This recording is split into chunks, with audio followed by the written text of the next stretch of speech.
Thank you for joining us this Tuesday afternoon. I'm Mackailyn Johnson, and here are the top stories we're following for you. Now at noon, repairs are underway across Arkansas after storms made their way through the state. We'll check in with 2 communities clearing out the debris. Plus, the suspect in the murders of 4 University of Idaho students is expected to appear in court today. A closer look from the courthouse in Pennsylvania and the new details in the case. And a cardiac arrest on the field. We'll look at the latest with Buffalo Bills player Damar Hamlin after a shocking collapse during their game. But first, meteorologist Corrales Ortiz is here with us. Corrales, after storms swept through the state yesterday, what should we be keeping an eye on today? Really, it's going to be mainly about recovery efforts. It's been a very wet and a very stormy last 24 hours, and we've had a few communities impacted by these storms, whether it was thunderstorm damage or even flooding. We had lots of flooding reports. This is a look at some of the flooding that we've had reported over parts in southeast Arkansas. In the community of DeWitt, we've had many homes that were impacted by flooding. Matter of fact, we saw reports of a lot of the bridges near the creeks there completely covered in water that almost pretty much divided the town in half, and it made it impassable for quite some time. We do have crews down there right now assessing some of the impacted areas there. As you can see, lots of flooding reports across the region. We saw up to 13 inches of rainfall reported from the rain that pushed through last night. So I'll talk more about those impacts of the storms and what we can expect for the rest of your day and week in the forecast coming up. Corrales, thank you. And like you mentioned, southeast Arkansas seeing significant flooding. The community of DeWitt among those towns hit hard. People there are cleaning up this afternoon, and that's where we find THV 11's Frederick Price live in DeWitt. Frederick, what can you tell us? Hey, Mackailyn, good afternoon. I can tell you that in the last 2 hours that we've been here in the DeWitt community, the water has subsided significantly. When we were traveling on Highway 165 coming from Stuttgart, we did see some of those floodwaters impacting some of the rice fields and even some of those homes that were on the side of the highway. But to put things into perspective, take a look at this car that's over here. When we came to this location about an hour or so ago, the water was actually on the roof of the car, and you can see how it has subsided in the last hour. And that's really what a lot of the community of DeWitt is dealing with. It's just the cleanup effort. I talked to the Office of Emergency Management, and they tell me at least 40 homes have been impacted because of these floodwaters, and they're going to be assessing the situation throughout the days and evaluating that. They also told me that at least they had to make 3 vehicle rescues. Some of the law enforcement agencies, the sheriff's office and the police department here.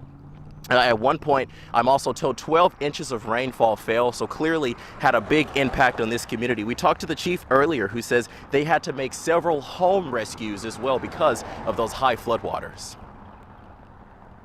The sheriff's department actually took their boats and kind of walked them in and was able to get people in their boats and walk them back out, pull the boat back out.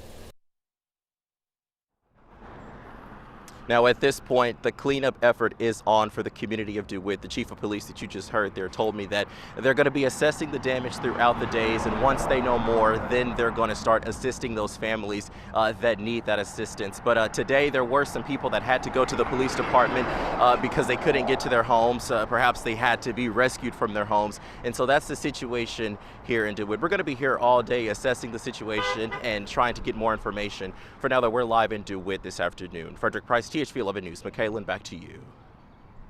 Frederick, thank you. Now let's take a look at some of the pictures of the damage in Jessieville. Trees on homes, light poles are snapped at the football stadium. The scoreboard is destroyed and bleachers are tossed. There's roof damage on the school campus and dozens of trees down across the town. THV 11 Sarah Herbakowitz shares recovery efforts from Jessieville.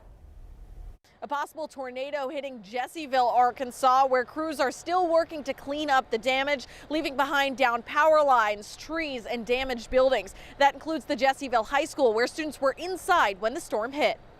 So you looked out and just everything was circling. There's just huge trees and it's bending down and everything's crazy. 8th grader Jackson Canale was in the band room when he says the rain went sideways and the roof started to shake. And there was water leaking through, so we had to grab our stuff and run in the rain to the safe room.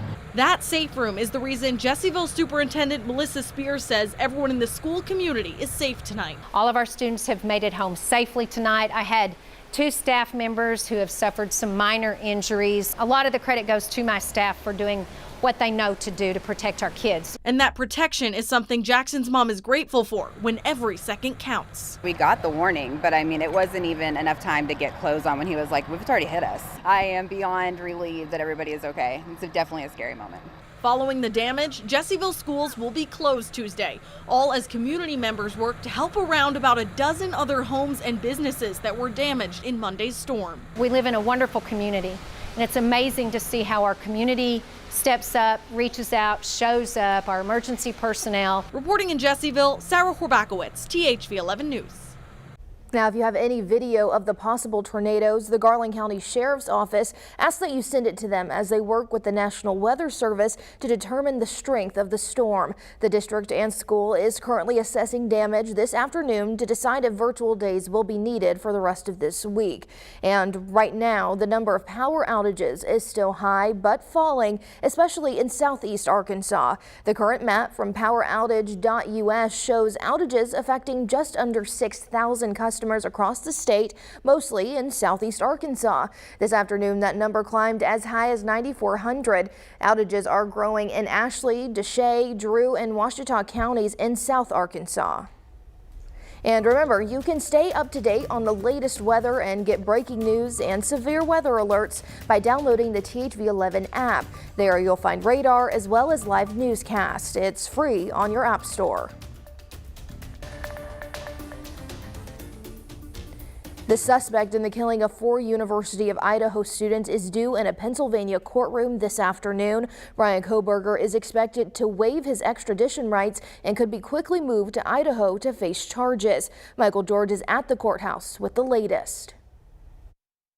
The public defender for Brian Kohberger says the 28-year-old will waive extradition at his court hearing today.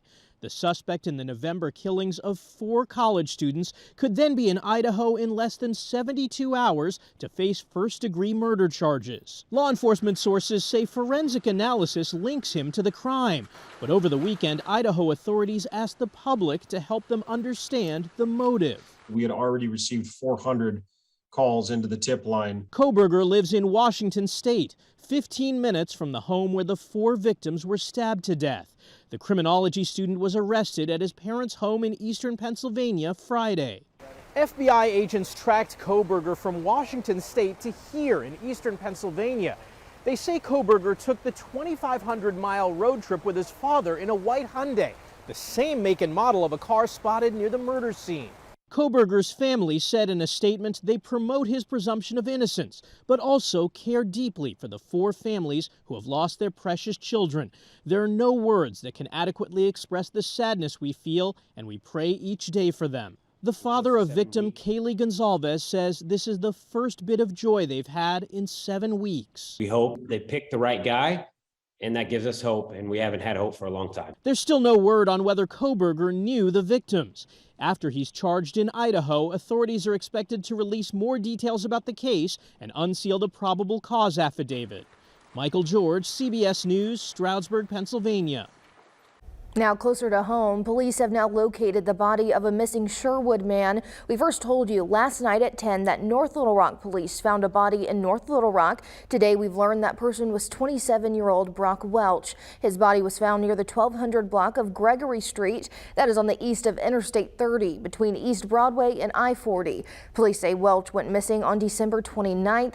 Now this is still an ongoing investigation and police haven't named a suspect. And LRPD is investigating a homicide from this morning on 3rd Street downtown. The Pulaski County coroner took the body to the state crime lab for identification and for an autopsy. We will update you with new details as soon as they become available. For the most up-to-date details, you can find the story on THV11.com. Football fans and many others across the nation are praying for the speedy recovery of Buffalo Bills safety Damar Hamlin after he collapsed on the field last night. Team officials say he is in critical condition. A warning, video of the incident may be difficult to watch for some. Dan Lieberman has a story from New York. Buffalo Bills safety Damar Hamlin is sedated and getting treatment at the University of Cincinnati Medical Center after suffering a cardiac arrest during Monday night's game against the Bengals. The 24-year-old suddenly collapsed after making a tackle. Medical personnel rushed to his aid, administering CPR, with the Bills later confirming his heartbeat was restored on the field. I think people are well aware that we are finished watching football here tonight. There are about 30 of these cases a year that happen in the United States. They predominantly happen in kids. That happens during Little League Baseball. A ball is thrown by a pitcher and hits the person in the chest. It happens in soccer, where there's something that causes that blunt force trauma. So remarkably rare. Players on both teams were visibly shaken and gathered to pray on the field. The game was postponed, with some fans traveling to the hospital, lighting candles and offering more prayers. And so everyone here is just hoping that he's okay as a person. It doesn't matter the team. Hamlin has only been in the NFL for 2 years, but is quickly making his mark. It's Damar Hamlin, back at the hometown, back at the crib. His foundation raises money in the Pennsylvania community outside of Pittsburgh, where he grew up. Loves his family, supported, was engaged in charitable activities well before any of this happened. So that says he is a great kid. Hamlin's original fundraising goal was $2,500, but following last night's game, donations have topped $3 million and counting. Dan Lieberman, CBS News, New York. The NFL has not yet announced when the postponed game will be played.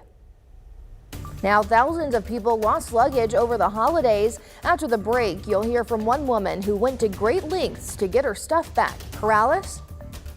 Well, it was a very active last 24 hours. Today is the calm after the storm, which is very much needed. There are going to be communities trying to recover from the impacts of the storms, which I'll have more details on that and what we can expect for the rest of your Tuesday as well in your forecast coming up.